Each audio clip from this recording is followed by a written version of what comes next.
दरम्यान पुण्यामध्ये रिक्षा चालकांसाठी नवा नियम लागू करण्यात आला आहे। पुणे शहरात सेवा देणाऱ्या सर्व रिक्षा चालकांना पांढरा शर्ट आणि खाकी पॅन्ट घालणं अनिवार्य केलंय।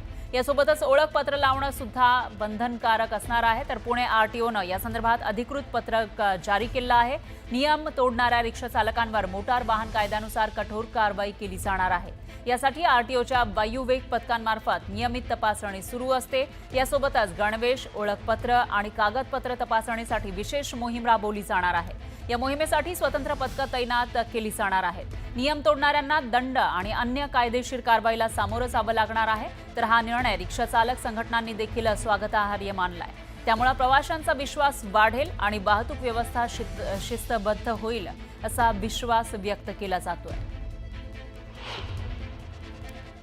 कारण की युनिफॉर्म असेल तर रिक्षा चालक कोण आहेत आणि कोण लोकांना लुटतायत हे सहज नागरिकांना कळेल, सेफ्टी राहील महिलांची। त्यामुळे युनिफॉर्म आणि बिल्ला लावणं जे आहे ते अत्यंत योग्य गोष्ट आहे, त्याचं आम्ही स्वागत करतो। पण त्याचबरोबर आम्ही आरटीओला हे पण आव्हान करतो की बेकायदा व्यवसाय करणाऱ्या कंपन्या मोठ्या प्रमाणात पुणे शहरामध्ये आहेत, कुठलंही लायसन्स नसताना ते काम करतात, त्यांच्यावर सुद्धा कारवाई करा।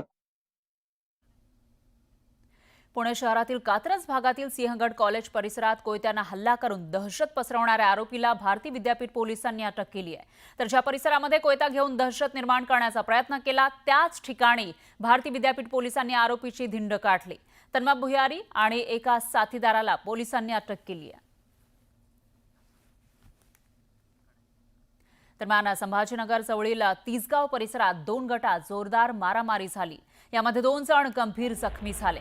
2 गटातील जुन्या वादातून ही हाणामारी झाल्याची माहिती आहे। तर या प्रकरणातील प्रमुख आरोपी फरार झाले। या प्रकरणी पोलिसांकडून सीसीटीव्हीच्या आधारे अधिक तपास सुरू करण्यात आला।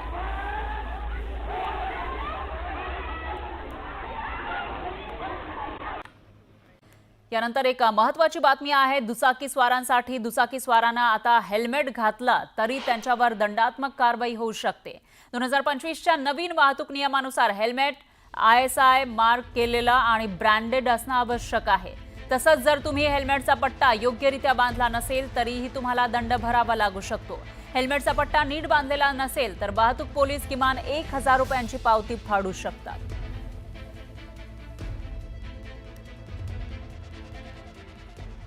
दरम्यान पुण्यामध्ये रिक्षा चालकांसाठी नवा नियम लागू करण्यात आला आहे। पुणे शहरात सेवा देणाऱ्या सर्व रिक्षा चालकांना पांढरा शर्ट आणि खाकी पॅन्ट घालणं अनिवार्य केलंय।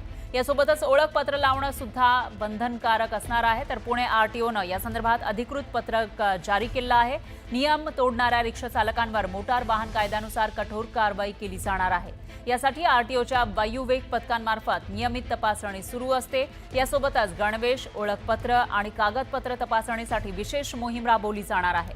या मोहिमेसाठी स्वतंत्र पथकं तैनात केली जाणार आहेत। नियम तोडणाऱ्यांना दंड आणि अन्य कायदेशीर कारवाईला सामोरं जावं लागणार आहे। तर हा निर्णय रिक्षा चालक संघटनांनी देखील स्वागतार्ह मानलाय। त्यामुळे प्रवाशांचा विश्वास वाढेल आणि वाहतूक व्यवस्था शिस्तबद्ध होईल असा विश्वास व्यक्त केला जातोय। कारण की युनिफॉर्म असेल तर रिक्षा चालक कोण आहेत आणि कोण लोकांना लुटतायत हे सहज नागरिकांना कळेल, सेफ्टी राहील महिलांची। त्यामुळे युनिफॉर्म आणि बिल्ला लावणं जे आहे ते अत्यंत योग्य गोष्ट आहे, त्याचं आम्ही स्वागत करतो। पण त्याचबरोबर आम्ही आरटीओला हे पण आव्हान करतो की बेकायदा व्यवसाय करणाऱ्या कंपन्या मोठ्या प्रमाणात पुणे शहरामध्ये आहेत, कुठलंही लायसन्स नसताना ते काम करतात, त्यांच्यावर सुद्धा कारवाई करा। पुणे शहरातील कात्रज भागातील सिंहगड कॉलेज परिसरात कोयत्याने हल्ला करून दहशत पसरवणाऱ्या आरोपीला भारती विद्यापीठ पोलिसांनी अटक केली आहे।